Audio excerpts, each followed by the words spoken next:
Anantapuram urban నియోజకవర్గంలో ఆ NDA కూటమి ప్రభుత్వం ఏర్పడిన తర్వాత 2 ఏళ్ళు కంప్లీట్ అయిన సందర్భంగా ఈరోజు అనంతపురం అర్బన్ నియోజకవర్గంలో ఎన్డీఏ కూటమి నేతలతో ఈ సమావేశం ఏర్పాటు చేసుకోవడం జరిగింది. ప్రధానమంత్రి నరేంద్ర మోడీ ఆశీస్సులతో మన ముఖ్యమంత్రి నారా చంద్రబాబు నాయుడు గారి ఆలోచనలతో ఉప ముఖ్యమంత్రి పవన్ కళ్యాణ్ గారి సహకారంతో ఎన్డీఏ కూటమి ఏర్పడి దాదాపు 2 సంవత్సరాలు కంప్లీట్ అయింది. ఈ 2 సంవత్సరాల కాలంలో కూటమి ప్రభుత్వం అనేక సంక్షేమ కార్యక్రమాలు చేయడం జరిగింది, అనేకమైనటువంటి డెవలప్మెంట్ కార్యక్రమాలు చేయడం జరిగింది. ముఖ్యంగా కూటమి ప్రభుత్వం ఏర్పడిన తర్వాత తొలి 5 సంతకాలు మొదటిది పెన్షన్స్ పెంచడం జరిగింది. 3,000 రూపాయల నుంచి 4,000 రూపాయలు పెన్షన్ ఘనత కూటమి ప్రభుత్వం అంది. అలాగే వికలాంగులకు 6,000 రూపాయలు, పూర్తి బెడెడ్ ఉండే వాళ్ళకి 15,000 రూపాయలు పెంచిన ఘనత కూటమి ప్రభుత్వం అంది.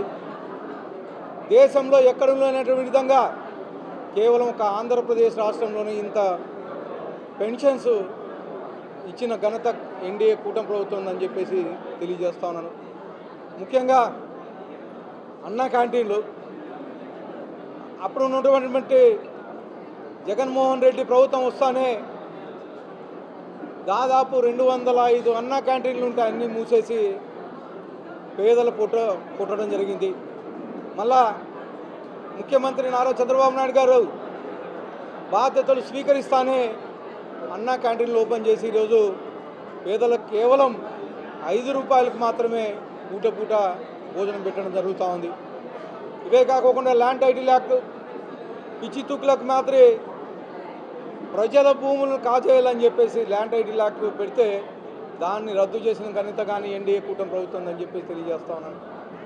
అలాగే నిరుద్యోగ యువత 5 ఏళ్లలో ఎక్కడే ఒక జాబ్ క్యాలెండర్ లేదు. అలాంటి వాళ్ళకి డిఎస్సి 16,347 ఉద్యోగాలు ఇచ్చిన ఘనత మన ముఖ్యమంత్రి నారా చంద్రబాబు నాయుడు గారిది. అలాగే విద్యాశాఖ మంత్రి నారా లోకేష్ గారిది అని చెప్పేసి తెలియజేసుకుంటాను. అలాగే నిరుద్యోగ యువత రోడ్ల మీద తిరుగుతూ ఉంటే స్కిల్ డెవలప్మెంట్ సెన్సస్ తీసుకొచ్చి నిరుద్యోగ యువతనంతా ఒక చోటు చేర్చి ట్రైనింగ్ ఇచ్చి ప్రైవేట్ కంపెనీల్లోనూ గవర్నమెంట్ కంపెనీల్లో జాబులు ఇచ్చే పరిస్థితి ఈరోజు కల్పించిన ఘనత కానీ మన ముఖ్యమంత్రి నారా చంద్రబాబు నాయుడు గారిది. ఇవే కాకుండా స్త్రీ శక్తి పథకం కింద మహిళలకి ఉచిత ప్రయాణం చేస్తూ ఉన్నారు, దివ్యాంగులకి ఉచిత ప్రయాణం ఇస్తున్నారు. అలాగే దీపం పథకం కింద 3 గ్యాస్ సిలిండర్లు ఇస్తున్నారు. అలాగే అన్నదాత సుఖీభవ కింద గత సంవత్సరం దాదాపు 47 లక్షల మంది రైతులు అకౌంట్స్లో ఒక్కొక్క రైతుకు 20,000 రూపాయలు ఇచ్చిన ఘనత మన ఎన్డీఏ కూటమి ప్రభుత్వం ఉంది. నరేంద్ర మోడీ గారి ఆశీస్సులతో చంద్రబాబు నాయుడు గారి నాయకత్వంలో 16,000 రూపాయలు స్టేట్ గవర్నమెంట్ ఇస్తే 14,000 రూపాయలు స్టేట్ గవర్నమెంట్ ఇస్తే 6,000 రూపాయలు సెంట్రల్ గవర్నమెంట్ ఇచ్చిన ఘనత మన ఎన్డీఏ కూటమి ప్రభుత్వం ఉందని చెప్పేసి తెలియజేసుకుంటున్నాను. ఇలా చెప్పుకుంటూ పోతే అనేకమైనటువంటి డెవలప్మెంట్ కార్యక్రమాలు, ముఖ్యంగా యువతకు ఉద్యోగాలు ఈ 2 ఏళ్ల కాలంలోనే దాదాపు 25 లక్షల కోట్ల పెట్టుబడులు తీసుకొచ్చారు. 25 లక్షల కోట్ల పెట్టుబడులే కాకుండా 20 లక్షల ఉద్యోగాలు కల్పించిన ఘనత కానీ మన కూటమి ప్రభుత్వం ఉందని చెప్పేసి తెలియజేస్తా ఉన్నాను. ముఖ్యంగా అనంతపురం ఉమ్మడి జిల్లాలో పోయిన నెలలోనే దాదాపు 1,00,000 కోట్లకు పైగా పుట్టపర్తిలో డిఫెన్స్ ఇండస్ట్రీస్ శంకుస్థాపన చేసిన ఘనత మన ముఖ్యమంత్రి నారా చంద్రబాబు నాయుడు గారిది.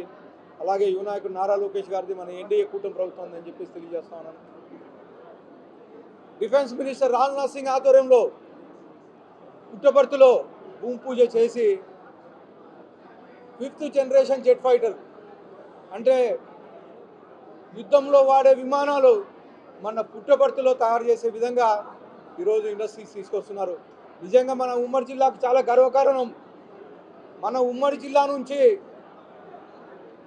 యుద్ధంలో వాడే విమానాలు తయారవుతున్నాయంటే నిజంగా మనకు చాలా గర్వకారణం తెలియజేస్తూ నిన్నటి రోజున ఈరోజు నిన్నటి రోజున కూటమి ప్రభుత్వం ఏర్పాటు చేసిన మీటింగ్ చాలా సక్సెస్ అయితే ఈరోజు అనంతపురంలో ఉండే వైఎస్ఆర్సీపీ నాయకులు మాట్లాడుతూ ఉన్నారు. ఆ కూటమి ప్రభుత్వం సక్సెస్ అయితే తట్టుకోలేక ఏమి మీరు డెవలప్మెంట్ చేశారని. ఖచ్చితంగా మేము డెవలప్మెంట్ చేశామని చెప్పేసి ధైర్యంగా మేము మాట్లాడుతున్నాం. చర్చకు మీరు ఎవరైనా వస్తారా? మా కూటమి నాయకులంతా కూర్చొని చర్చ పెడతాం, దమ్ముంటే మీరు రండి అని చెప్పేసి సవాల్ విసురుతా ఉన్నాను. నిన్నటి రోజున ప్రభుత్వం పెట్టిన మీటింగు సక్సెస్ అయితే కలెక్టర్ని కామెంట్ చేస్తారు. అలాగే మీ నాయకుడు మాదిరిగా మేము దోచుకోలేదు, అవినీతి చేయలేదు, మద్యం కుంభకోణంలో పాతులు కాలేదు.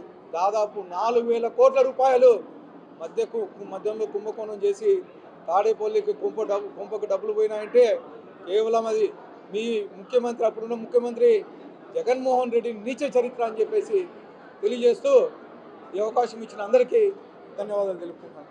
వైఎస్ఆర్సీపీ నాయకులు నాదురు బిఎల్ఓలను బెదిరించినట్ల నిన్నటి రోజున నారాయణపురం పంచాయతీలో బిఎల్ఓలను బెదిరించి కొట్టారనే ఇదిగా నా నోటీస్కి వచ్చింది. ఖచ్చితంగా గవర్నమెంటు చర్యలు తీసుకొని ఏదైతే ప్రభుత్వ ఉద్యోగుల్ని ఇబ్బంది పెడతారో ఆ చట్టరీత్యా మేము చర్యలు తీసుకుంటామని చెప్పేసి తెలియజేస్తాం.